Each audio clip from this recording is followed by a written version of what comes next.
सुप्रभात छात्रों।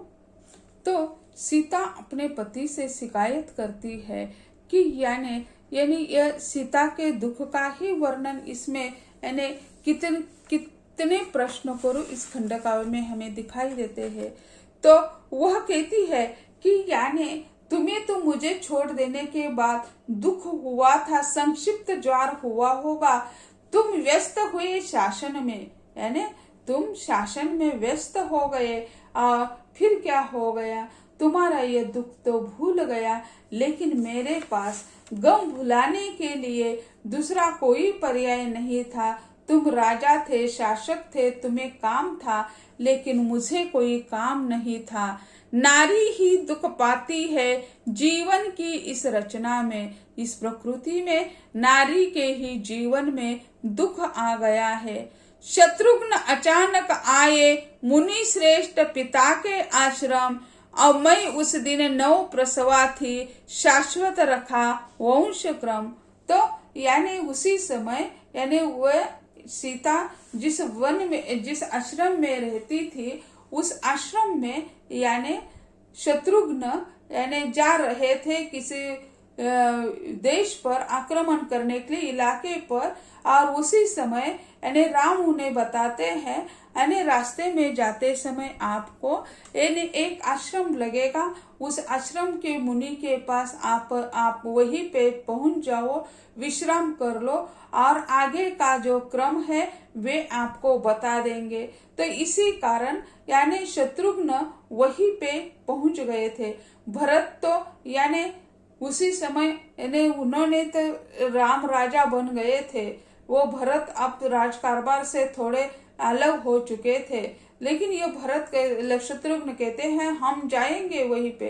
तो शत्रुघ्न यानी वहां आए थे। उसी दिन क्या था, मुनि शिष्ट पिता के आश्रम में अचानक वे वहीं पे आ गए। सीता जानती है, आवाज से पहचानती है कि कौन है, वो जानती है, लेकिन वह अनजान बन जाती है। मैं उस दिन 9 प्रसवा थी, शाश्वत रखा वंश कम, यानी उस दिन ही तुम्हारे बच्चों को मैंने जन्म दे दिया था, तुम्हारा वंश सुरक्षित रख दिया। नहीं तो जिस दिन आपने मुझे छोड़ दिया था उसी दिन मैं जल को समर्पित होने वाली थी, लेकिन यह पाप मैं नहीं कर सकी।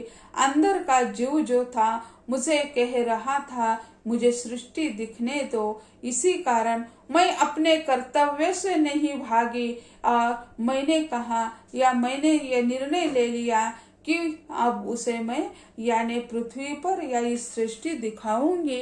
इसी कारण और वो कहती है शत्रुघ्न जिस दिन आश्रम में आए थे उसी दिन ही मैंने आपके बच्चों को जन्म दिया था और तुम्हारा जो वंश है शाश्वत रखा।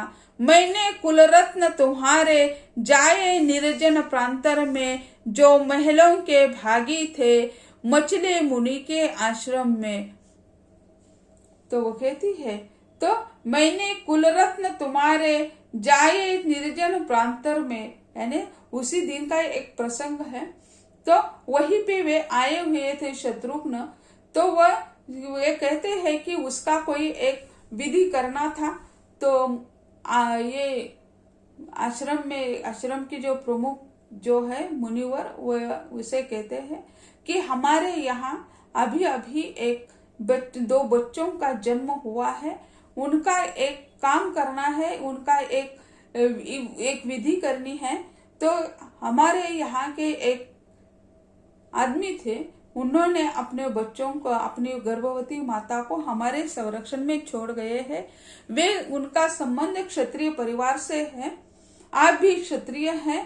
तो यानी क्षत्रिय के भाई भाई होते हैं, तो आप उनके चाचा लगते होंगे। इसी कारण उसका एक संस्कार करना है, वह आप चाचा बनकर कर दीजिए। वह यानी वाल्मीकि ऋषि उन्हें लेकर चले जाते हैं और उसका संस्कार कर देते हैं। और उसी समय सीता कहती है कि यानी पिता नहीं लेकिन चाचा से ही उनका संस्कार हो गया। ये देखो कैसी नियति है, उन्होंने अपने बच्चों को, अपने पोतों को पोतों के नहीं, भतीजों को देखा, लेकिन वह भतीजे उनके ही है यह उन्हें पता नहीं है, कैसी यह अनहोनी है। तो उसका संस्कार वे कर देते हैं, उनके चरण ले लेते हैं। और फिर सीता यानी बहुत दुखी होती है कि उन्हें अगर पता होता ये उनके भतीजे हैं तो उन्हें कितना आनंद होता। लेकिन वो कहती है ठीक है, पिता नहीं लेकिन चाचा तो उन्हें मिल गए हैं, चाचा का तो आशीर्वाद मिल गया।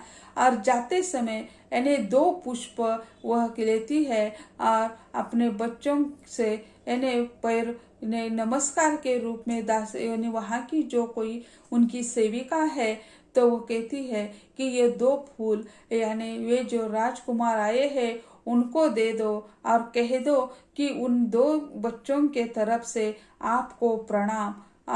और उन्हें ये खिड़की से देखती है कि शत्रुघ्न कैसे लगते हैं। तो वो कहती है ये तुम्हारे जो बच्चे हैं उनका भाग्य था महलों में रहने का, महलों में खेलने का, राज दुलार पाने का, लेकिन क्या है कैसा उनका नसीब है, वे ऐसे निर्जन प्रांत में रह रहे हैं जो महलों के भागी थे। यानी महल उनके भाग्य में था, लेकिन क्या है मछली मुनि के आश्रम में, यानी वे कहाँ खेले, मुनि के आश्रम में रहे हैं। यह कैसा स्तब्ध प्रसव था, कैसा उत्सव आयोजन, चहु और वन्य पशुओं का चित्कार बना था गायन।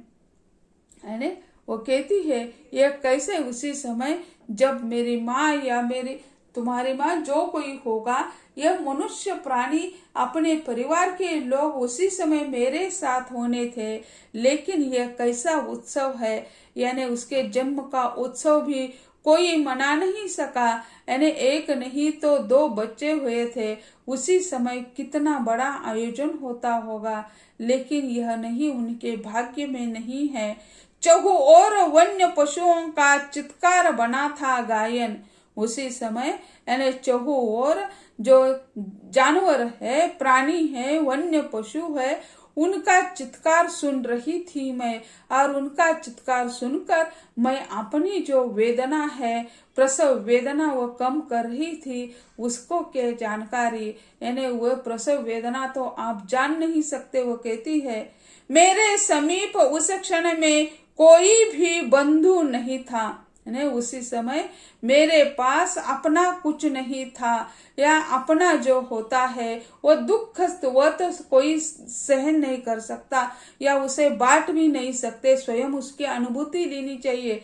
लेकिन वो कहती है कि मेरे साथ उसी समय अपना सगा कोई नहीं था। इस एक तापस वृद्धा केवल ढाढ़स देती थी फीका। यानी उसी समय मेरे साथ कोई नहीं था, एक तापस वृद्धा केवल मेरे साथ थी, यानी बाकी कोई वहीं पे नहीं था। ढाढ़स देती थी फीका, वो ढाढ़स देने के सिवा क्या कर सकती है। तो उस वेदना तो स्वयं उन्हें ही भुगतनी है। ये तो ऐसे वो अपना दुख व्यतीत कर देती है। जब पुत्र जन्म लेता है सारा कुटुंब हंसता है, लेती है सास बलैया पति पिता रूप पाता है। तो वो कहती है जब पुत्र जन्म होता है तब क्या हो जाता, सारा कुटुंब हंसता है, सारा कुटुंब आनंदित होता है। लेकिन उस बच्चों के भाग्य में यह सौभाग्य नहीं है, या कुटुंब को भी वह आनंद प्राप्त करने का कोई भी अधिकार नहीं है। सीता का निर्वासन होने के बाद यानी सीता की सास जो है बहुत दुखी होती है। वह कहती है कि यहाँ राज रहने का क्या उद्देश्य है, वह वहां पे रहना नहीं चाहती है। और वह कहती है कि हमें अब तीर्थ यात्रा के लिए जाना चाहिए। वह तीनों मिलकर यानी तीर्थ यात्रा के लिए निकल जाती है और एक आश्रम में जाती है। तो वह उस मुनि से कहती है कि यानी क्या है, कैसा है। तो वो बताती है उन्हें कि यानी वो साधु महाशय बताते हैं कि तुम क्या है, तुम नानी बनने वाले हो। तो वो तुरंत फिर कहती है कि हमें वापस जाना चाहिए, अपने राज्य में वापस जाना चाहे, ऐसे वह कहती है। तो ऐसे यानी वह नानी बनने वाली ये बात जब उन्हें पता चलती है तो वो फिर अयोध्या वापस आते हैं। यह जो आनंद है वह आनंद यानी उस परिवार को नहीं मिला, और बच्चों को भी राज का दुलार, राज परिवार का प्यार नहीं मिल गया है। तो कहती है कि यानी बच्चे का जन्म, पुत्र का जन्म होने के कारण राज परिवार में कितना आनंद होता है वह तो नहीं, सारा कुटुंब हंसता है, सारा राज्य हंसता है। यानी नगरी जो है, नगरी को यानी जैसे कहा जाता है हाथी पर से शक्कर बांट जाती है। तो यह आनंदोत्सव भी नहीं हो चुका है।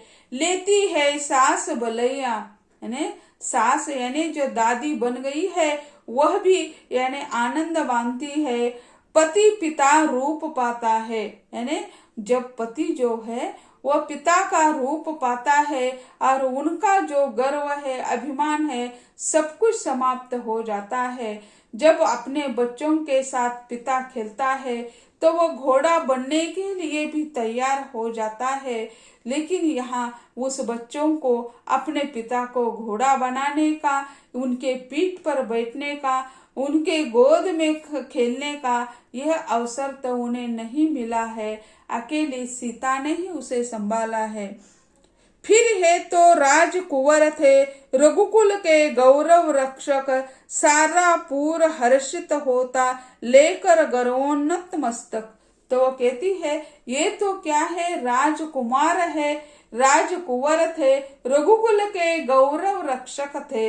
ये बड़े हैं, राम बड़े हैं परिवार में, और उनके बेटे भी ये हैं। अब तो शत्रुघ्न या लक्ष्मण भरत उनके भी बच्चे नहीं हुए थे, तो इसी कारण ये तो बड़े हैं। ये राजकुंवर थे और रघुकुल के यानी गौरव रक्षक थे।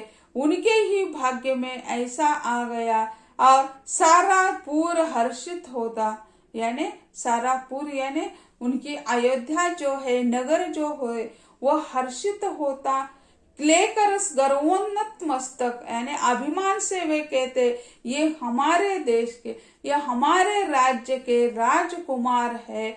जैसे यानी ये चारों भाई जैसे नगर में घूमते थे तो उसी समय सारे लोग नगरवासी उन्हें प्रणाम करते थे। और प्रभु रामचंद्र जी प्रारंभ से यानी नतमस्तक है, बहुत ही नम्र है।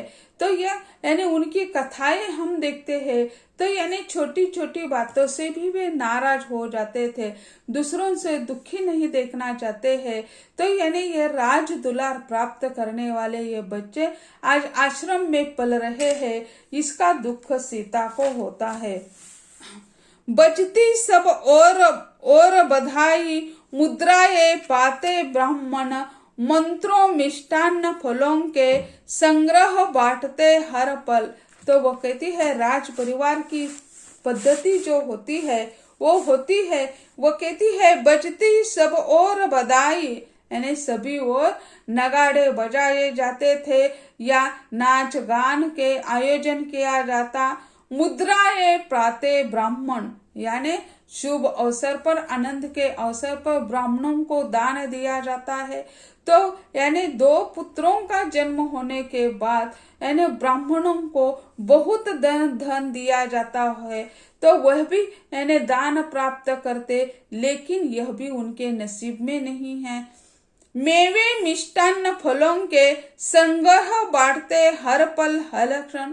तो वो कहती है 2 बच्चों का जन्म होने के बाद यानी नगर में मिठाइयाँ बांटी जाती है, मेवे बांटाए जाते हैं हर बार, लेकिन यह भी सौभाग्य उन्हें नहीं मिला। अंतपुर को सब सखियां हर्षित हो कर गाती, नाचती अनवरत थक कर, रुकती फिर रत हो जाती। अगर उसी समय मैं राजमहल में होती तो अंतपुर की जो सखियां है आनंदित होकर गा गा कर नाचती, उन्हें लोरियां गाती सुनाती, ये लेकिन उनके भाग्य में नहीं है। नाचती अनवरत थक कर, रुकती फिर रत हो जाती। यानी उन्हें यानी अंतपुर की उनकी जो सखिया है वह कितनी हर्षित होती, उनका लार दुलार लेती, नाचती गाचती घूमती बहुत कुछ करती, लेकिन वह करने का भी आपने हमें अवसर नहीं दे दिया और इन बच्चों पर यानी अन्याय कर दिया। यानी किसकी सुननी है, सुननी चाहिए, लेकिन मैं भी यानी अपने देश की अपने राज्य की यानी सदस्य थी, इतना वह कहती है। तो छात्रों आज हम यही कहते हैं, अगले लेक्चर में अगला हिस्सा देख लेंगे। धन्यवाद।